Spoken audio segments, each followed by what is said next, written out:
ಇಲ್ಲಿ ಬೇಸರ ಮಾಡ್ಕೊಳ್ತಕ್ಕಂಥ ಪ್ರಶ್ನೆ ಏನಿಲ್ಲಣ್ಣ.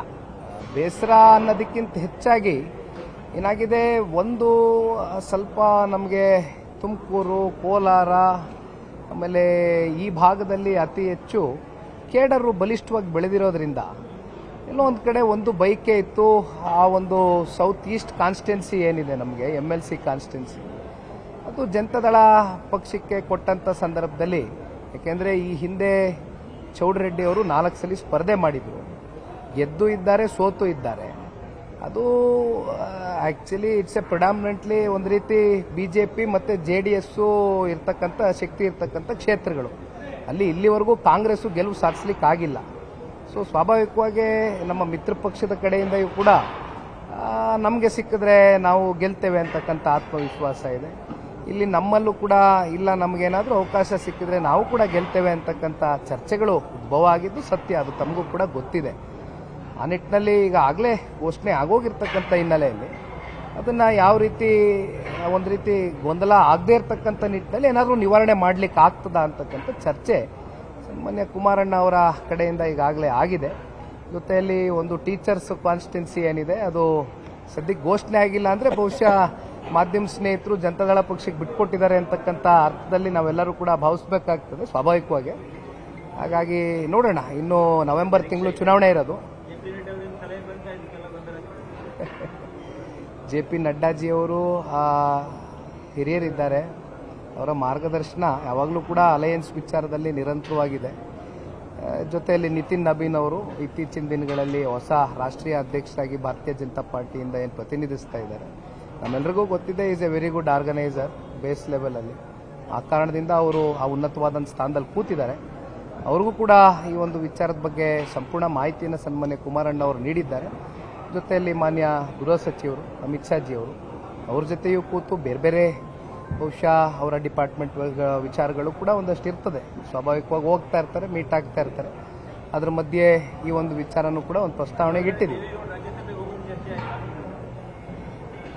ದೇವೇಗೌಡರು ಸಾಹೇಬರು ರಾಜ್ಯಸಭೆಗೆ ಹೋಗಬೇಕು ಅಂತಕ್ಕಂಥ ಚರ್ಚೆ ನಮ್ಮ ಕಡೆಯಿಂದ ಆಗಿಲ್ಲ. ಆದರೆ ಒಂದು ಪಕ್ಷಾತೀತವಾಗಿ ಒಂದು ಕೂಗೆದ್ದಿದೆ. ಸನ್ಮಾನ್ಯ ದೇವೇಗೌಡರು ಸಾಹೇಬರು ಈ ವಯಸ್ಸಲ್ಲೂ ಕೂಡ, ಅದರಲ್ಲೂ ಕರ್ನಾಟಕ ರಾಜ್ಯದ ಯಾವುದೇ ಜ್ವಲಂತ ಸಮಸ್ಯೆಗಳಿರಲಿ, ಇತ್ತೀಚಿನ ದಿನಗಳಲ್ಲಿ ಒಂದು ನೀರಾವರಿ ವಿಚಾರಕ್ಕೆ ಸಂಬಂಧಪಟ್ಟಂತೆ ಎತ್ತಿನೊಳೆ ಪ್ರಾಜೆಕ್ಟು ಸಂಪೂರ್ಣ ಸ್ಥಗಿತ ಆಗಿತ್ತು.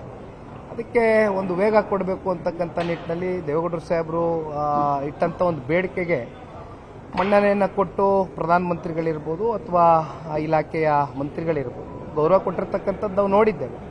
ಈ ರೀತಿ ನಿರಂತರವಾಗಿ, ಅಥವಾ ನಮ್ಮ ತಂಬಾಕು ಬೆಳೆಗಾರರ ಸಮಸ್ಯೆ ಹಳೆ ಮೈಸೂರು ಪ್ರಾಂತ್ಯದಲ್ಲಿ ನಿರಂತರವಾಗಿ ಪ್ರತಿ ವರ್ಷವೂ ಕೂಡ ನಾವೇನು ನೋಡ್ತಾ ಇದ್ದೇವೆ. ಯಾಕೆಂದರೆ ಕೆಜಿಗೆ 320 ರೂಪಾಯಿ ಇದ್ದಿದ್ದು 250 ರೂಪಾಯಿಗೂ ಖರೀದಿ ಮಾಡ್ತಕ್ಕಂಥದ್ದಕ್ಕೆ ಇವತ್ತು ಆಗ್ತಾ ಇಲ್ಲ, ರೈತರು ಸಂಕಷ್ಟದಲ್ಲಿದ್ದಾರೆ ಅಂತಕ್ಕಂಥ ಇಂಥ ಸನ್ನಿವೇಶಗಳು ಕೊಬ್ಬರಿ ಇರ್ಬೋದು, ನಾನಾ ವಿಚಾರದಲ್ಲಿ ವಿಶೇಷವಾಗಿ ರೈತರು ಮತ್ತು ನೀರಾವರಿ ವಿಚಾರಕ್ಕೆ ಸಂಬಂಧಪಟ್ಟಂತೆ ದೇವೇಗೌಡರು ಸಾಹೇಬರ ಹೋರಾಟ ಇದೆ. ಈ ಹೋರಾಟವನ್ನು ನೋಡಿ ಎಲ್ಲ ಒಂದು ಕಡೆ ಅವರ ಒಂದು ಧ್ವನಿ ಇನ್ನೂ ಕೂಡ ಸದನದಲ್ಲಿ ರಾರಾಜಿಸಬೇಕು, ಈ ರಾಜ್ಯದ ಜನತೆಯ ಪರವಾಗಿ ಅಂತಕ್ಕಂಥ ಭಾವನೆ ಪಕ್ಷಾತೀತವಾಗಿದೆ.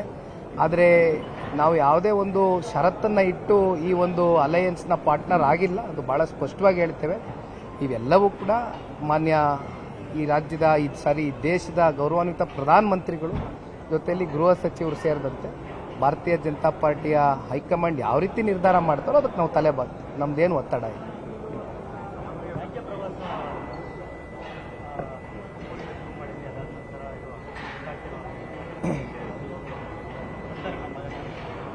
ಸರಿ, ನಾನು ಕೇಳ್ತಾ ಇಲ್ಲ. ರಾಜ್ಯ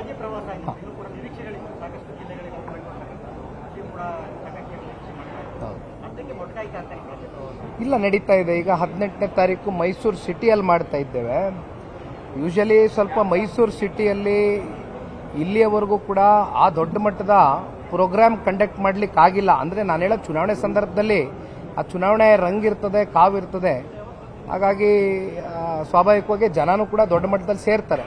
ಆದರೆ ಚುನಾವಣೆ ಇಲ್ಲದೆ ಹೋದರೂ ಕೂಡ ಈಗ ಇತ್ತೀಚೆಗೆ ಹಳೆ ಮೈಸೂರು ಪ್ರಾಂತ್ಯ ಅಂದರೆ ನಮ್ಮ ಮೈಸೂರು ಜಿಲ್ಲೆಗೆ ಹುಣಸೂರು ಇರ್ಬೋದು, HD ಕೋಟೆ ಇರ್ಬೋದು, KR ನಗರ ಇರ್ಬೋದು, T ನರಸೀಪುರ ಇರ್ಬೋದು, ಈ ರೀತಿ ಅನೇಕ ಕ್ಷೇತ್ರಗಳಿಗೆ ಭೇಟಿ ಕೊಟ್ಟಿದ್ದೇನೆ. ಮೈಸೂರು ಸಿಟಿ 18ನೇ ತಾರೀಕು ಹೋಗ್ತಾ ಇದ್ದೇನೆ. ಈ ರೀತಿ ಇನ್ನೂ ಕೆಲವೊಂದಷ್ಟು ಕ್ಷೇತ್ರಗಳು ತಾವು ಹೇಳ್ದಂಗೆ ಎಲ್ಲಿ ಬ್ಯಾಲೆನ್ಸ್ ಇದೆ ಅವೆಲ್ಲವೂ ಕೂಡ ಬೈಕೆ ಇದೆ, ಕಾರ್ಯಕರ್ತರ ಬೈಕೆ ಇದೆ, ಮುಖಂಡರ ಬೈಕೆ ಇದೆ, ಜೊತೆಯಲ್ಲಿ ನಮ್ಮದು ಕೂಡ ಕರ್ತವ್ಯ ಇದೆ, ಸಂಘಟನೆ ಮಾಡಬೇಕಾಗಿದೆ, ಎಲ್ಲ ಕಡೆ ಭೇಟಿ ಕೊಡ್ತೇವೆ.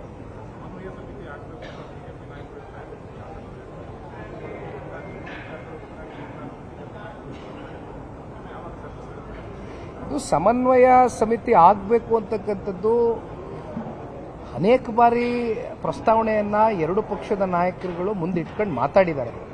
ಅಂದರೆ ಬಹುಶಃ ಕಾಲ ಇದಕ್ಕೆಲ್ಲ ಉತ್ತರ ಕೊಡುತ್ತೆ ಅಂತಕ್ಕಂಥದ್ದು ನಾನು ಭಾವಿಸಿದ್ದೇನೆ. ಅತಿ ಬೇಗ ಆಗಬೇಕು, ಯಾಕೆಂದರೆ ಸಮನ್ವಯತೆ ಇರಬೇಕು. ಯಾಕೆಂದರೆ ಎರಡೂ ಪಕ್ಷದ ಸಮ್ಮಿಲನ ಏನಿದೆ ಇದು ಕೇವಲ ಡೆಲ್ಲಿ ಮಟ್ಟದಲ್ಲೋ ಅಥವಾ ನಮ್ಮ ರಾಜ್ಯ ಮಟ್ಟದಲ್ಲೋ ಈ ಸಮ್ಮಿಲನ ಗಟ್ಟಿಯಾದರೆ ಸಾಲದು.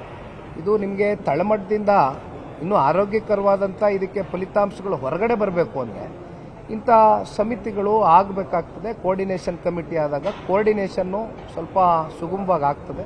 ಅದು ನಮ್ಮೆಲ್ಲರ ಬಯಕೆ ಇದೆ. ಬಹುಶಃ ಅತಿ ಶೀಘ್ರದಲ್ಲೇ ಎರಡು ಪಕ್ಷದ ನಾಯಕರು ಕೂತಿದ್ದು ಬಗೆಹರಿಸ್ತಾರೆ ಅಂತಕ್ಕಂಥದ್ದು ನಾನು ಭಾವಿಸಿದ್ದೀನಿ. ನಿರ್ಭೀತ, ನಿಷ್ಪಕ್ಷಪಾತ, ವಿಶ್ವಾಸಾರ್ಹ ಸುದ್ದಿಗಳಿಗೆ ಮತ್ತೊಂದು ಹೆಸರಾಗಿರುವ News18 ಕನ್ನಡ ಈಗ ಆಪ್ನಲ್ಲೂ ಲಭ್ಯವಿದೆ. ದಯವಿಟ್ಟು ಇಲ್ಲಿರುವ QR ಕೋಡ್ ಅನ್ನು ಸ್ಕ್ಯಾನ್ ಮಾಡಿಕೊಂಡು ಆಪ್ ಡೌನ್ಲೋಡ್ ಮಾಡೋದಕ್ಕೆ ಮರಿಬೇಡಿ. ನಿಮ್ಮ ಬೆಂಬಲ ಹೀಗೆ ಸದಾ ನಮ್ಮೊಂದಿಗಿರಲಿ. ಧನ್ಯವಾದ.